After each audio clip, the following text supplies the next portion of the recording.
Hello दोस्तों, कैसे हो आप सब? आई होप कि बढ़िया होगे। हम पढ़ रहे थे ऑर्गेनिक केमिस्ट्री, जिसमें पिछले काफी सारे लेक्चर में हमने ऑर्गेनिक केमिस्ट्री के बहुत ही अच्छे और मेन जो कंसेप्ट थे उसके बारे में पढ़ा था, जिसको हमने नाम दिया था general organic chemistry. General organic chemistry के हमने काफी सारे लेक्चर देखे थे और जनरल ऑर्गेनिक केमिस्ट्री को हमने खत्म किया है। आज के इस लेक्चर में हम एक नया कंसेप्ट जो कि है नेम रिएक्शन शुरू करने जा रहे हैं। आज की हमारी पहली नेम रिएक्शन है राइमर-टीमान रिएक्शन। नेम रिएक्शन में हम क्या देखेंगे?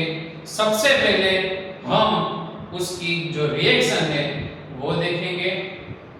दूसरे स्टेप में वो रिएक्शन कैसे प्रोसीड होती है, यानी कि उसकी मैकेनिज्म के बारे में पढ़ाई करेंगे और उसके आखिर में हम देखेंगे उसकी एप्लीकेशन, जिसको हम अच्छी भाषा में बोलते हैं उसके एग्जांपल। चलिए मेरे साथ हेडिंग लगा दीजिए, राइमर-टीमान रिएक्शन।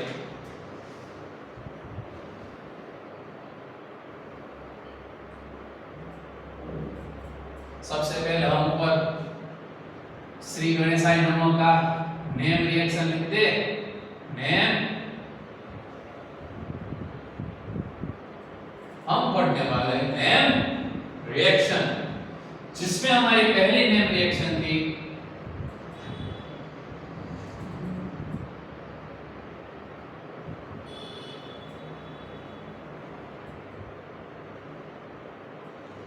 राइमर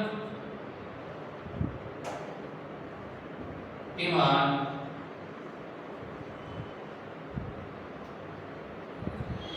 पहली हमारी रिएक्शन है राइमर-टीमान रिएक्शन। जैसा कि मैंने बोला था, सबसे पहले हम देखेंगे इसमें मेन रिएक्शन। चलिए तो उसके लिए हम ऊपर रिएक्शन ऐसा हेडिंग लगाएंगे। क्या होती है राइमर-टीमान रिएक्शन? हमें पता है कि कोई भी अगर रिएक्शन होती है उसमें सबसे पहले होगा उसका स्टार्टिंग मटेरियल, जिसको हम क्या बोलते हैं? रिएक्टेंट। ठीक है, यानी कि जो रिएक्ट करता है। बाद में उसमें होगा रिएजेंट, यानी कि जो हमारा रिएक्टेंट है उसके साथ कौन प्रक्रिया करेगा, उसके साथ कौन प्रक्रिया करेगा उसको हम बोलते हैं रिएजेंट। उसके बाद में आखिर में जो हमें मिलता है, यानी कि जब रिएक्टेंट हमारे रिएजेंट के साथ रिएक्शन करेंगे, बाद में जो हमें लास्ट में जो मटेरियल मिलेगा उसको हम बोलते हैं हमारी प्रोडक्ट। एक रिएक्शन में रिएक्टेंट होता है, रिएजेंट होता है और प्रोडक्ट होती है। तो ये रिएक्शन में क्या रिएक्टेंट होगा? तो हमारा रिएक्टेंट होगा जिसको आप भली भांति पहचानते हो, जो कि है हमारा प्यारा सा फिनॉल। क्या आ गया हमारा रिएक्टेंट? फिनॉल। बाद में आएगा रिएजेंट। राइमर-टीमान रिएक्शन में रिएजेंट में हम लेंगे CHCl3 KOH। क्या है भाई CHCl3? क्या होता है CHCl3 यानी क्लोरोफॉर्म। उसके साथ क्या है? KOH, जिसको हम अच्छा बेस बोलते हैं। क्या बोलते हैं? अच्छा सा बेस बोलते हैं। इसमें Cl3 की जगह आप Br3 I3 कोई भी हेलोजन ले सकते हो। ठीक है, CHCl3 KOH ले सकते हो। अगर मुझे Cl3 नहीं लेना है तो मैं लिख सकता हूं इधर CHBr3 KOH, या फिर मैं ऐसा लिख सकता हूं CHI3 KOH। और एज ए बेस आप KOH या फिर NaOH। एज ए बेस क्या ले सकते हो आप? KOH या फिर NaOH। और इधर और CHBr3 KOH, CHI3 KOH, कोई भी रिएक्टेंट ले सकते हो। रिएजेंट ले सकते हो, सॉरी। आ गई हमारी आधी रिएक्शन, जिसमें हमने रिएक्टेंट में लिया है फिनॉल, बाद में रिएजेंट में लिया है क्लोरोफॉर्म और उसके साथ KOH। ये दोनों को मिला के हमें जो मिलेगा वो होगी हमारी प्रोडक्ट। क्या बोला? ये दोनों को मिला के हमें जो मिलेगा वो हमारी होगी प्रोडक्ट। तो भाई क्या प्रोडक्ट मिलती है? ये प्रोडक्ट मिलती है। देखो, अगर हम ये दोनों को मिलाएंगे तो हमें कुछ ऐसी प्रोडक्ट मिलेगी भाई। क्या है? प्रोडक्ट है जिसको हम बोलते हैं सैलिसिलाल्डिहाइड। ये कंपाउंड को हम बोलते हैं सैलिसिलाल्डिहाइड। जब आप रायमंड-टीमान रिएक्शन करो जिसमें स्टार्टिंग मटेरियल हो आपका फिनॉल, उसके साथ रिएजेंट में हो CH3CL3KOH, तो उसमें आपको प्रोडक्ट मिलेगी सैलिसिलाल्डिहाइड, जिसका स्ट्रक्चर कुछ ऐसा होगा, फिनॉल की रिंग एज इट इज रहेगी और जो चेंज होगा वो ये होगा कि ऑर्थो पोजीशन में CHO ग्रुप का इंसर्शन हो जाएगा। लेकिन इसमें सिर्फ ये एक ही प्रोडक्ट नहीं मिलती, इसमें दो प्रोडक्ट मिलती है। दूसरी प्रोडक्ट जो कि हमारी होगी वो है ये। इसमें हमें ऑर्थो पोजीशन पे CHO का इंसर्शन हुआ था। दूसरी प्रोडक्ट में CHO जो है वो पैरा पोजीशन पे लग जाएगा। लेकिन इसमें अगर मेन प्रोडक्ट मुझे देखनी हो जिसको हम मेजर प्रोडक्ट बोलते हैं तो वो होगी हमारी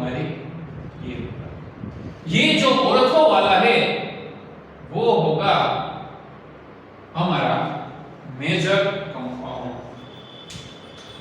तो ये हो गई रायमंड-टीमान की रिएक्शन तो आपको देख के ऐसा लगेगा क्या सर ऐसी सिंपल रिएक्शन आप हमें पढ़ा तो कुछ भी तो नहीं है इसमें। ये फिनॉल ले लिया, बाद में आपने उसमें CH3CL3KOH डाल दिया, बाद में सिर्फ CHO का तो इंसर्शन करना है। लेकिन ये इंसर्शन होगा कैसे? ये इंसर्शन होगा कैसे? अगर आप देखोगे तब आपको पता चलेगा नहीं, इसमें काफी सारे स्टेप इन्वॉल्व होते हैं और वो स्टेप को देखने के लिए हमें देखनी पड़ेगी ये रिएक्शन की मैकेनिज्म। क्या देखनी पड़ेगी? ये रिएक्शन की मैकेनिज्म। हेडिंग लगा दीजिए मैकेनिज्म। क्या हेडिंग लगाना है भाई आपको? मैकेनिज्म। रिएक्शन तो देख ली, लेकिन ये रिएक्शन प्रोसीड कैसे होती है वो हमें पता चलेगा मैकेनिज्म।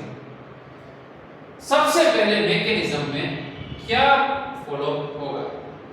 देखिए, सबसे पहले इसमें जो हमने रिएजेंट लिए थे जो कि क्या थे हमारे CH3 और KOH, तो सबसे पहले वो रिएक्शन में अपनी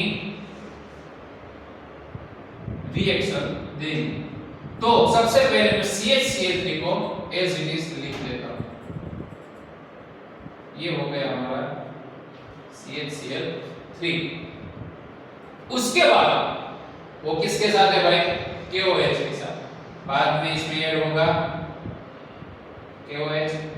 हमें पता है कि KOH में जो K है वो प्लस के फॉर्म में होता है और OH है वो माइनस के फॉर्म में होता है। तो मैं इस तरह से रिप्रेजेंट कर देता हूं। अब क्या होगा? हमें पता है कि KOH है वो बहुत ही बढ़िया वाला बेस है। क्या है? KOH जो हमारा है वो बहुत ही अच्छा वाला बेस है। और बेस का काम क्या होता है? बेस का काम एक ही होता है, वो प्रोटॉन को एक्सट्रैक्ट करता है। क्या बोला मैंने? बेस का एक ही काम होता है, वो प्रोटॉन को एक्सट्रैक्ट करेगा। ये कंपाउंड में हमें प्रोटॉन दिख रहा है, यस हमें प्रोटॉन दिख रहा है, जो कि है हमारा ये छोटा सा हाइड्रोजन।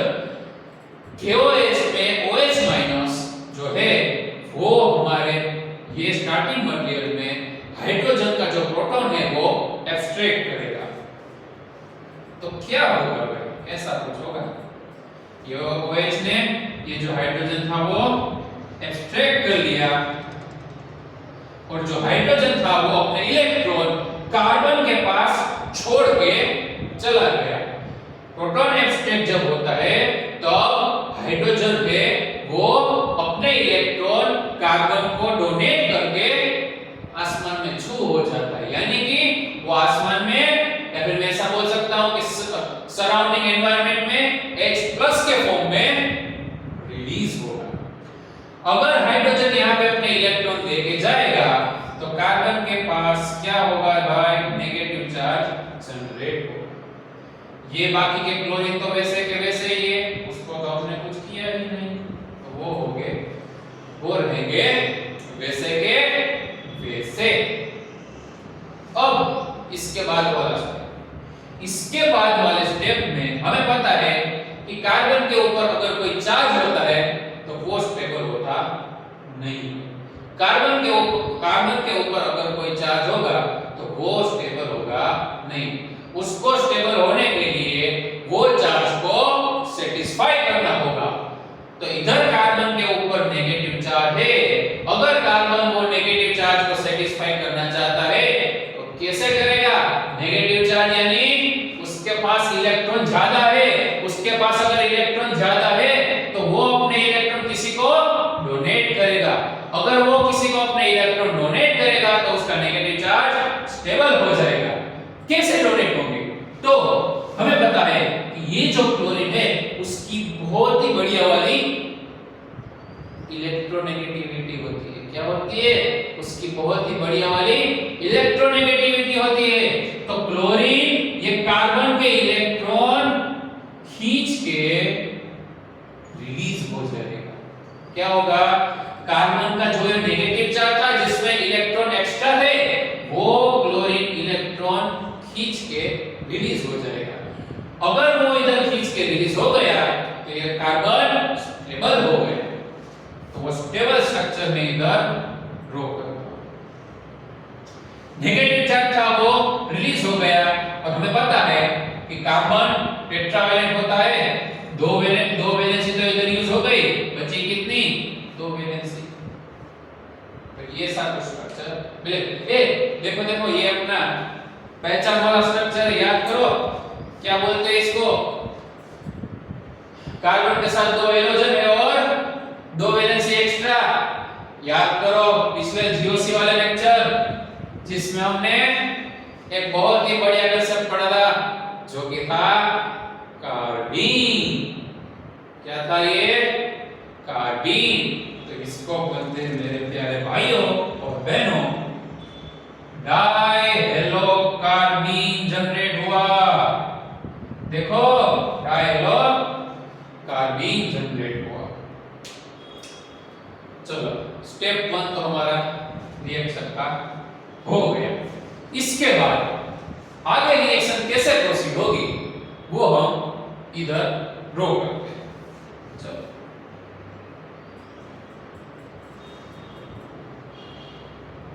चलो अब हम सबसे पहले देंगे आगे मैकेनिज्म में हमारा स्टार्टिंग मटेरियल जो कि है हमारा फिनॉल। इसको मैं आपको नाम लिख के दिखा देता हूं। ये है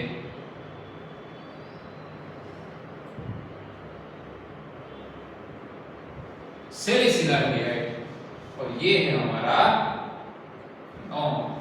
ठीक है, सबसे पहले मैकेनिज्म में क्या होगा, सबसे पहले मैकेनिज्म में हमारा प्यारा सा फिनॉल आ जाएगा। अब आगे क्या होगा, आगे जो हमारा रिएजेंट है वो यूज होगा जो कि है हमारा KOH क्या है भाई हमारा KOH। और हमें पता है कि KOH है वो बहुत ही अच्छा वाला बेस है और उसका एक ही काम है, जिधर किधर भी प्रोटॉन दिखेगा उसको एब्स्ट्रैक्ट कर लेगा। ये कंपाउंड में हमारे पास प्रोटॉन है हाइड्रोजन, तो वो उसको एब्स्ट्रैक्ट बहुत ही बढ़िया तरीके से कर लेगा। चलो एब्स्ट्रैक्ट करवाते हैं। ये 3 डबल बॉन्ड ऐसे कैसे, और अगर ये OH माइनस जो है वो ये जो हाइड्रोजन है उसके इलेक्ट्रॉन एब्स्ट्रैक्ट करेंगे, ऐसा कुछ होगा भाई, जैसा कि हमने इधर देखा था ना वैसा ही। और जो बॉन्ड के इलेक्ट्रॉन है वो ऑक्सीजन के ऊपर शिफ्ट हो जाएंगे। अगर बॉन्ड के इलेक्ट्रॉन ऑक्सीजन के ऊपर शिफ्ट हो गए तो ये बन जाएगा नेगेटिव चार्ज के फॉर्म में।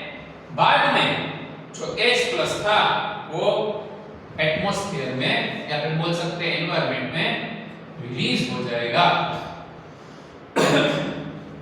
तो दूसरा स्ट्रक्चर मुझे कुछ ऐसा मिल गया। अब उसके बाद वाले स्टेप में क्या होगा, उसके बाद वाले स्टेप में ऐसा होगा, ये जो हमारा प्यारा सा डायहेड्रो कार्बन था ना वो ये कंपाउंड के साथ रिएक्शन करेगा।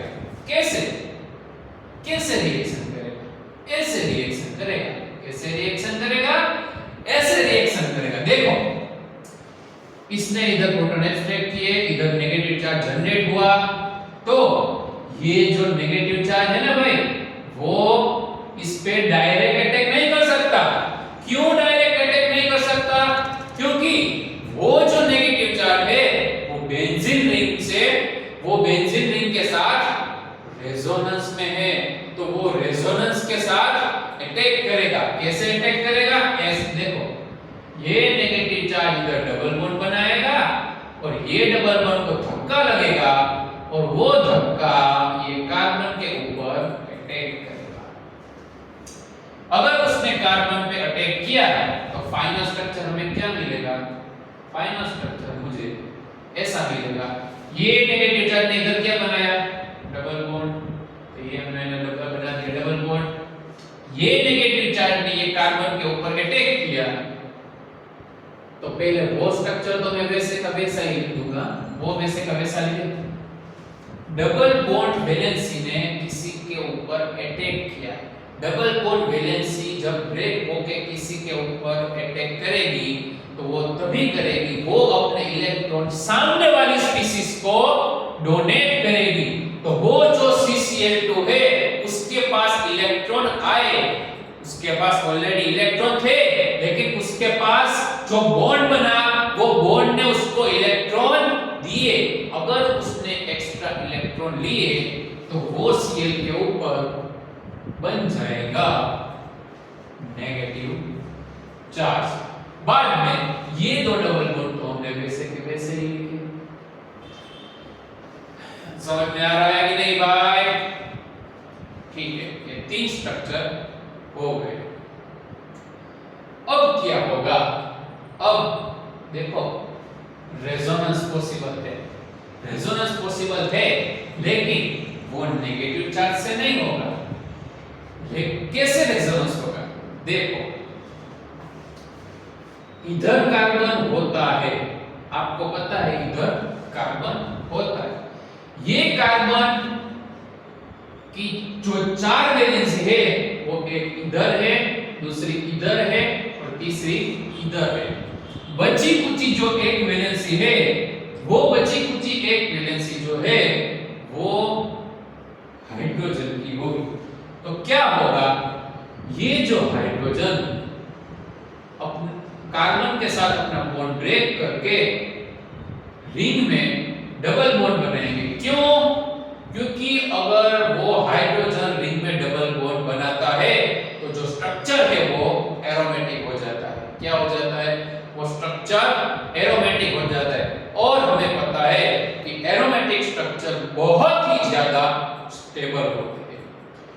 तो वो हाइड्रोजन अपने इलेक्ट्रॉन डोनेट करके इधर डबल बॉन्ड बनाएंगे और ये डबल बॉन्ड ब्रेक होकर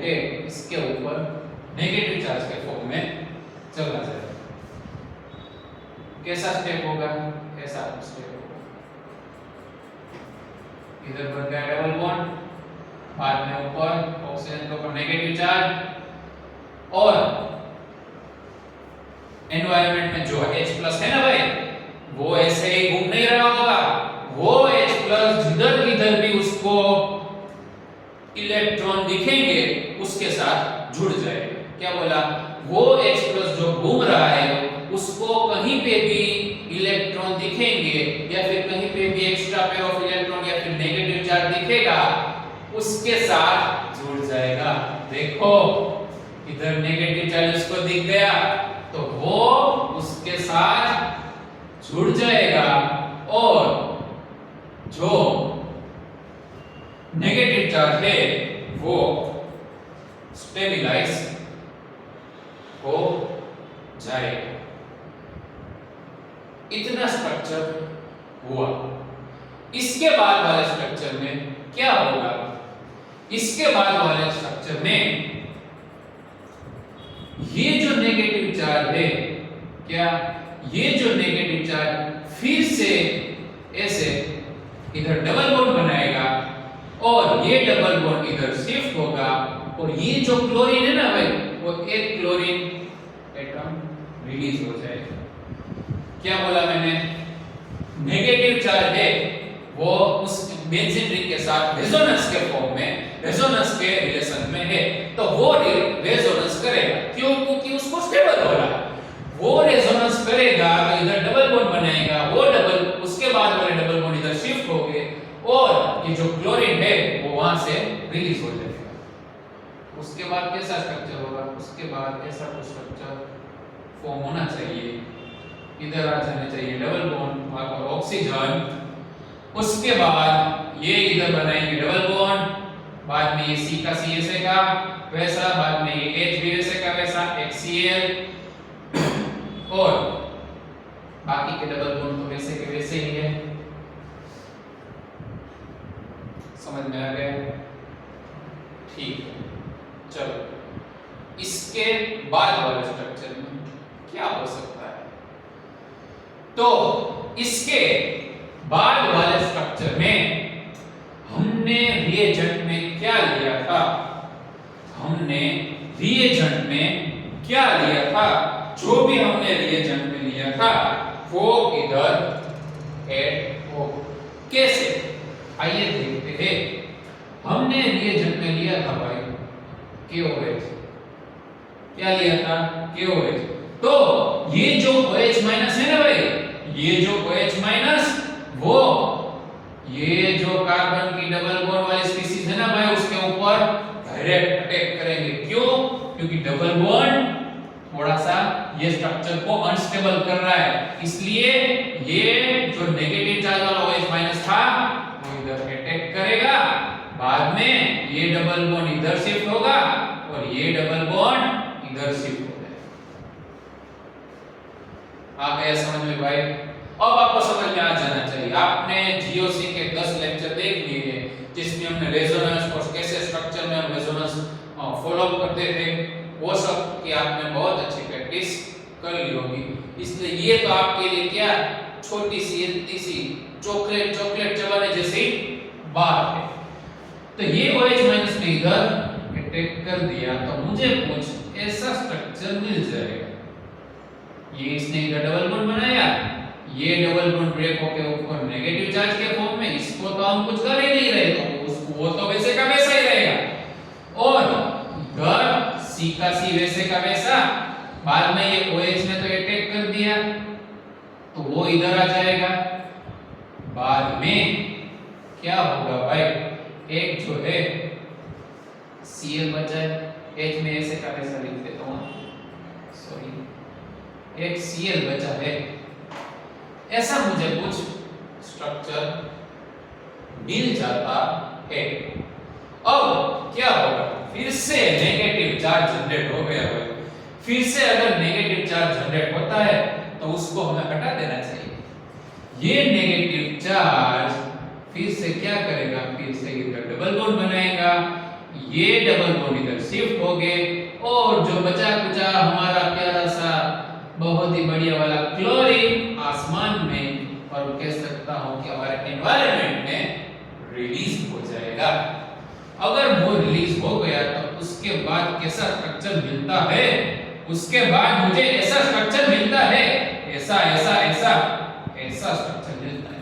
ये ऑक्सीजन में बनाती है डबल बॉन्ड, बाद में ये डबल बॉन्ड इधर शिफ्ट हो गया, ये डबल बॉन्ड अगर इधर शिफ्ट हो गया तो वो कार्बन वैसे का वैसा,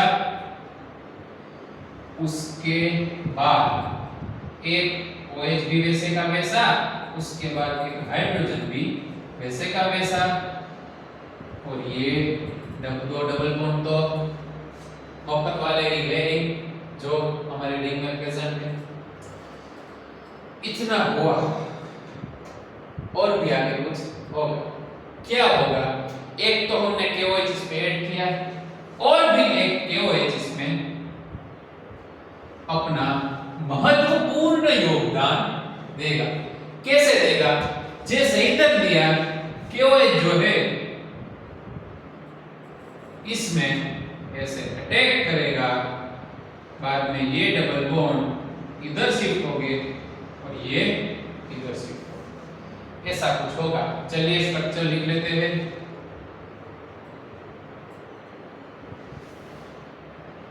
सबसे पहले ये उल्टा करते हैं, ये नेगेटिव चार्ज फॉर्म करेगा, ये डबल बॉन्ड तो इधर शिफ्ट हो गए,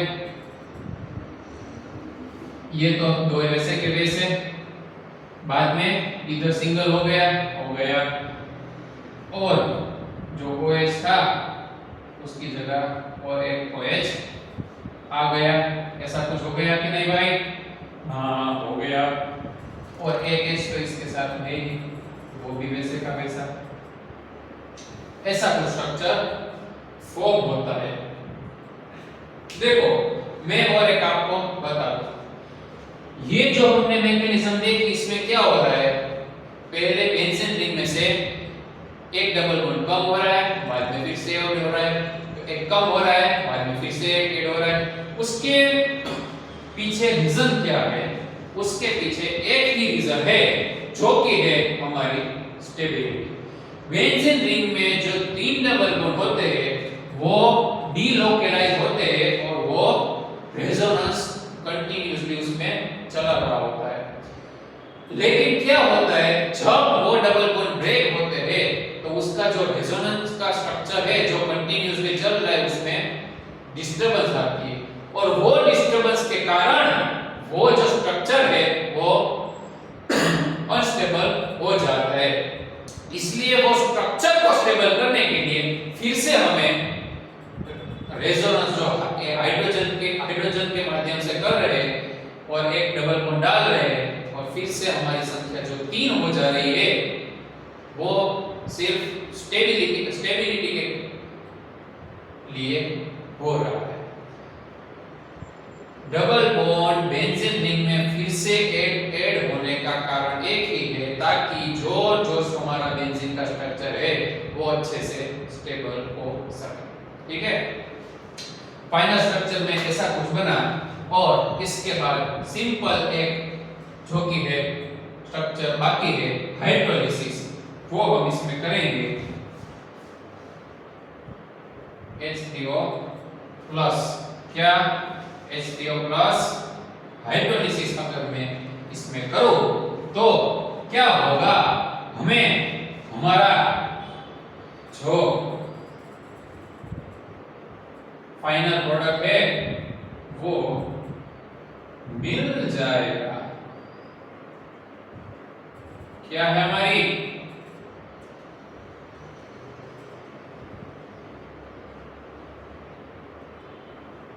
सैलिसिलाल्डिहाइड मिल जाएगा। हाइड्रोलिसिस करने से फाइनल स्ट्रक्चर में हमें सैलिसिलाल्डिहाइड मिल गया जो कि है हमारी प्रोडक्ट। तो ये थी हमारी मैकेनिज्म। इसके बाद हम देखेंगे एप्लीकेशन, जिसको हम बोल सकते हैं कि ये रिएक्शन कहां पे यूज हो, एप्लीकेशन। चलिए क्या लेंगे हम, सबसे पहले तो फिनॉल लेंगे। ये आ गया हमारा प्यारा सा अच्छा सा फिनोल। और मैं सामने भी एक OH करता हूं। क्या किया मैंने, जो फिनोल का स्ट्रक्चर था उसमें उसकी एग्जैक्ट सामने वाली पोजीशन पे एक और OH ग्रुप जोड़ दिया। बाद में अगर मैं इसकी रिएक्शन करवाऊं CH Cl3 KOH या फिर CH Br3 KOH ऐसा, तो क्या होगा भाई, रिएक्शन में एक ही चीज हो रही है जो कि है ऑर्थो पोजीशन पे CHO जो कि अल्डिहाइड है उसका इंसर्शन करवा दो। आंसर मिल गया। आपको सिर्फ एक ही चीज करनी है। क्या करनी है, आपको ऑर्थो पोजीशन पे CHO ग्रुप का इंसर्शन करना है।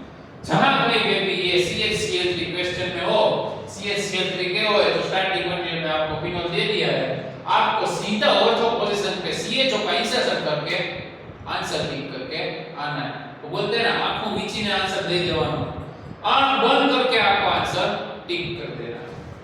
और एक देखते हैं, अब मैं लेता हूं CH3 जो कि हम आसान भाषा में बोलते हैं उसको toluene. CHCl3 KOH CHBr3 KOH या फिर हम CHI3 KOH, और ये सब एक साथ नहीं डालना है, और ये तीनों में से कोई भी आप डाल सकते हो और हमें मिल जाएगा।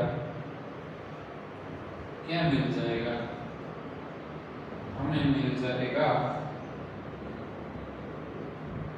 ये, ऐसा कुछ मिल जाएगा। क्या ये सही है? कमेंट बॉक्स में बताओ, क्या ये मैंने आखिर वाली रिएक्शन लिखी, क्या ये सही है? मेरे प्यारे दोस्तों, ये गलत है। एग्जाम में आपको गलती करवाने के लिए ऐसे क्वेश्चन होंगे। क्या गलत है इसमें बच्चों? स्टार्टिंग मटेरियल तो देखो,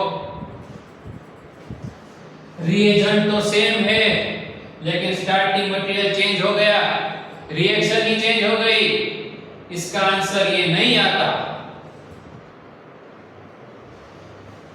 इसके लिए इधर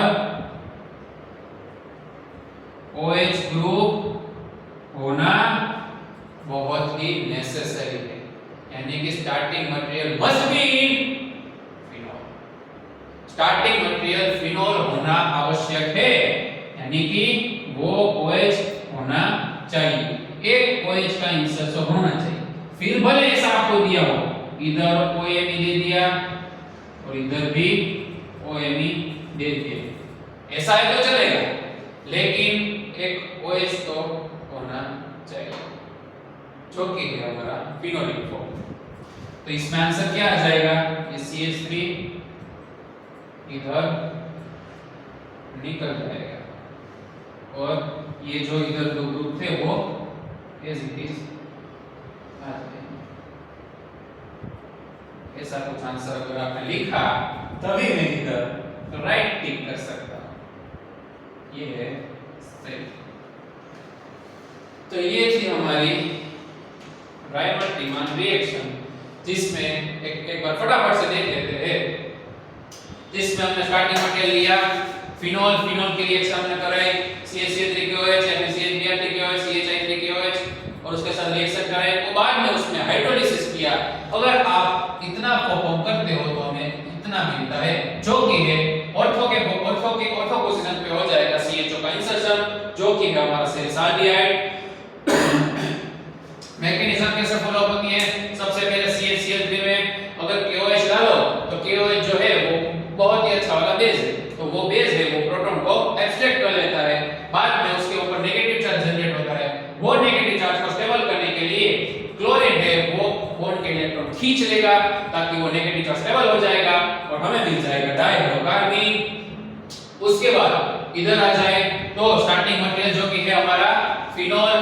फिनोल हमने लिया, सबसे पहले उसमें बेस डाला। बेस का काम होता है भाई प्रोटॉन स्टेट। जहां कहीं पे भी प्रोटॉन, वो बेस के लिए ना प्रोटॉन, वो क्या बोलते हैं, जो भूखा आदमी होता है, भूखे भूखे को अगर आप थाली दे दो बहुत ही बढ़िया वाली, क्या वो बाहुबली थाली दे दो और भूखा कैसे उस पर टूट पड़ता है, उसका वैसा ही काम है। वो जो KOH है ना, वो हाइड्रोजन को देखेगा ना, सीधा एब्स्ट्रैक्ट कर देगा, सीधा हाइड्रोजन को एब्स्ट्रैक्ट किया, बाद में नेगेटिव चार्ज फॉर्म हुआ, वो नेगेटिव चार्ज रेजोनेंस में आके ये जो हमारा डायहेलोकार्बन हुआ था, डायहेलोकार्बन मिला था, उसको अटैक कर देगा, बाद में वो नेगेटिव चार्ज जनरेट होगा। बेंजीन को स्टेबल करने के लिए हाइड्रोजन अपने इलेक्ट्रॉन डोनेट करके बेंजीन रिंग में ट्रिपल बॉन्ड, 3 डबल बॉन्ड का इंसर्शन करेंगे। बाद में ये फिर से O माइनस है, वो फिर से रेजोनेंस करेगा, बाद में एक क्लोरीन रिमूव होगा। सॉरी, आप इधर हम इधर पहुंचे थे ना, और ठीक है, तो बाद में हाइड्रोजन ने उधर और डबल बॉन्ड का इंसर्शन किया, बाद में फिर से ये नेगेटिव चार्ज है, उसने डबल बॉन्ड बनाया, इधर इसने इधर धक्का इधर डबल बॉन्ड बनाया, एक क्लोरीन रिमूव हुआ। अगर वहां पे एक क्लोरीन रिमूव हुआ, बाद में OH माइनस ने उधर अटैक किया, बाद में OH माइनस ने इधर क्लोरीन की जगह ले ली अपनी, बाद में ये डबल बॉन्ड नेगेटिव चार्ज के फॉर्म में हुआ, फिर से नेगेटिव चार्ज डबल बॉन्ड बनाया, और जो बचा कुचा एक क्लोरीन था वो रिमूव हो गया। बाद में जो एक क्लोरीन रिमूव हुआ था, वो उसकी जगह फिर से OH माइनस ने अटैक किया, बाद में हमें दो OH ग्रुप मिल गए, और उसका अगर हमने हाइड्रोलाइसिस किया तो हमें प्रोडक्ट में मिली सैलिसाइलहाइड, और ये दो हमने इसकी एप्लीकेशन देखी। आज के लेक्चर में हमने रायमंड-टीमान रिएक्शन के बारे में अच्छे से पढ़ाई की। देख लीजिएगा अच्छे से वीडियो को, समझ लीजिएगा कैसे कैसे स्टेप इवॉल्व हो रहे हैं, वो सभी स्टेप्स को याद रख लीजिएगा। और सिर्फ देखना नहीं है, देखने से कभी ऑर्गेनिक केमिस्ट्री नहीं आती। आपको अपने साथ एक पेपर और पेन रखनी है, जितने भी स्टेप इवॉल्व हो रहे हैं वो आपको लिखने हैं, अपने खुद अपने हाथों से लिखने हैं। बाद में समझ आ जाने के बाद ये पूरी रिएक्शन आपको बिना देखे नए पेज में लिखनी है, तभी आपको अच्छे से रिएक्शन आएगी और तभी आपको सभी स्टेप्स याद रहेंगे। आज के लेक्चर में बस इतना ही, मिलते हैं अगले लेक्चर में कुछ नई सी रिएक्शन के साथ। Thank you.